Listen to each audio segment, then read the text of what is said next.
Hey y'all, what's up fam? Welcome back to the channel. If you're new here, big love and hit that subscribe button to join the crew. Let's get into today's wild story.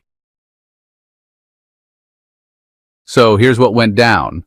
The Houthis were posted up on the Yemeni coast, probably thinking they were targeting some slow-moving cargo ship like they've done a bunch of times lately. But nah, this time, they messed up bad. That wasn't just some random freighter. That was a fully loaded, locked-in, ready-to-brawl U.S. Navy-guided missile destroyer, the USS Laboon. And by the time the Houthis realized they'd picked a fight with a warship, it was way too late. This happened in early April 2025, during another wave of drone and missile attacks the Houthis were launching against ships in the Red Sea. They've been amping up their campaign for months, hitting cargo ships, oil tankers, and even trying to strike American warships. But on this day, they seriously overstepped. The Laboon is no joke. It's an Arleigh Burke-class destroyer built from the ground up to survive modern warfare. It's packed with one of the most advanced combat systems out there, the Aegis system. So the second its radar lit up with incoming drones, the crew snapped into action. Alarms blared. Battle stations were manned in seconds. The ship switched from patrol mode to full-on combat. Aegis locked onto each threat, and within moments, the destroyer launched surface-to-air missiles straight out of its vertical launch cells. The missiles went up and boom, perfect interceptions. Any drones that tried flying low to sneak past? They got shredded by the CIWs. That's the close-in weapon system, a beast that spits out thousands of rounds per minute. In under 2 minutes, the whole wave was neutralized. Not a single drone made it to the ship. But here's the thing. This time, the U.S. Navy wasn't just going to sit back. Out in the Arabian Sea, a U.S. carrier strike group was already standing by. Fighters launched, not on a patrol, but on a revenge mission. First, electronic warfare jets took off and jammed the enemy's radars and comms, made sure they were flying blind. Then came the FA-18 Super Hornets, some of the Navy's most versatile, reliable and deadly aircraft. These jets dropped precision-guided bombs, likely laser-guided, and wiped out known launch sites, radar towers and weapons depots. This strike wasn't just accurate, it was surgical. Alongside them were EA-18G Growlers jamming enemy defenses, while MQ-9 Reaper drones hovered high up, feeding back real-time visuals and target data. Every phase of the op was coordinated from command centers aboard the fleet. Explosions confirmed the hits.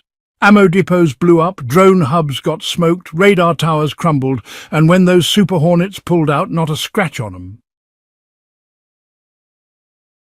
So why are the Houthis even doing this? Their official line? We're pressuring the West and supporting Palestine. But the real story runs deeper. The tech, the drones, the missiles, they all trace back to one place, Iran. This ain't just a local beef, it's a regional power play.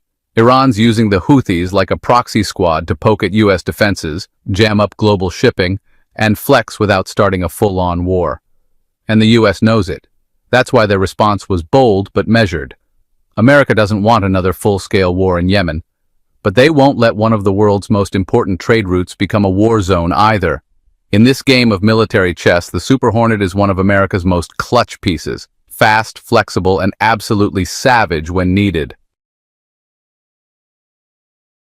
While the world reads about this stuff in headlines for the crew on that Navy destroyer, it's all real time. The clock starts ticking the moment an unknown object pops on the radar. In seconds, decisions get made. There's no room for hesitation. The Aegis system locks on, does the math in milliseconds, and fires before threats even get close. Doesn't matter if it's a solo drone or a whole swarm, every reaction has to be fast, accurate, and deadly. That's not just tech. That's muscle memory. That's training. That's being locked in 24/7 in one of the most dangerous shipping lanes on Earth. Ships like the USS Carney, Gravely and Laboon, they're not just floating around. These are heavy-hitting destroyers with insane tracking systems, guided missiles, rapid-fire guns, and they've already shot down over 40 drones and missiles since this whole thing kicked off. They're not just guarding ships, they're defending global trade. And when those destroyers sync up with carrier-launched fighters, that's when the Navy shows just how quickly and powerfully they can respond to any threat, sometimes in minutes. Bottom line, this isn't a fleet that waits around for orders. It's ready to move now, And they made sure the Houthis and their backers got that message loud and clear. Thanks for watching, fam. Drop your thoughts in the comments. Do you think this kind of retaliation will stop the attacks or just pour more gas on the fire? Don't forget to like, sub, and smash that bell so you don't miss the next update. This is X News bringing you the real deal.